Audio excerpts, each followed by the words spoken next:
മുൻ മുഖ്യമന്ത്രി ഉമ്മൻചാണ്ടിയെ വിദഗ്ധ ചികിത്സയ്ക്കായി ബംഗളൂരുവിലേക്ക് മാറ്റിയേക്കും. എയർ ആംബുലൻസിൽ മാറ്റാനാണ് ആലോചന. അണുബാധ നിയന്ത്രണ വിധേയമായതിനാലാണ് തീരുമാനം. തിങ്കളാഴ്ച വൈകിട്ടാണ് ശ്വാസകോശത്തിലെ അണുബാധയെ തുടർന്ന് ഉമ്മൻചാണ്ടിയെ നെയ്യാറ്റിൻകര നിംസ് ആശുപത്രിയിൽ പ്രവേശിപ്പിച്ചത്. നിലവിൽ ഉമ്മൻചാണ്ടിയുടെ ആരോഗ്യനില തൃപ്തികരമാണെന്ന് ഡോക്ടർമാർ അറിയിച്ചു. വിവരങ്ങളുമായി അമൽനാഥ് ചേരുന്നു.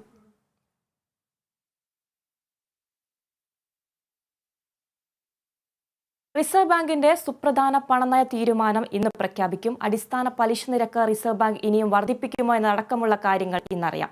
തുടർച്ചയായ 2 മാസങ്ങളിൽ ഉപഭോക്തൃ പണപ്പെരുപ്പം 6% താഴെ എത്തിയിരുന്നു. ഈ സാഹചര്യത്തിലാണ് അടിസ്ഥാന പലിശ നിരക്ക് ഇനിയും വർദ്ധിപ്പിക്കുമോ എന്ന ചോദ്യം ഉയരുന്നത്. പണപ്പെരുപ്പം 4% നിലനിർത്താനാണ് റിസർവ് ബാങ്ക് തീരുമാനിച്ചിട്ടുള്ളത്. ഇത്തവണ നിരക്ക് വർധന ഉണ്ടാകില്ലെന്ന് സാമ്പത്തിക വിദഗ്ധരിൽ ചിലർ അഭിപ്രായപ്പെടുന്നുണ്ടെങ്കിലും പണപ്പെരുപ്പം ഇനിയും കൂടാൻ സാധ്യതയുണ്ടെന്നാണ് മറുവിഭാഗത്തിന്റെ വാദം. അതിനാൽ റിപ്പോ നിരക്കിൽ 0.25% വരെ വർധന വരുത്തിയേക്കാമെന്നും ഈ വിഭാഗം വാദിക്കുന്നു.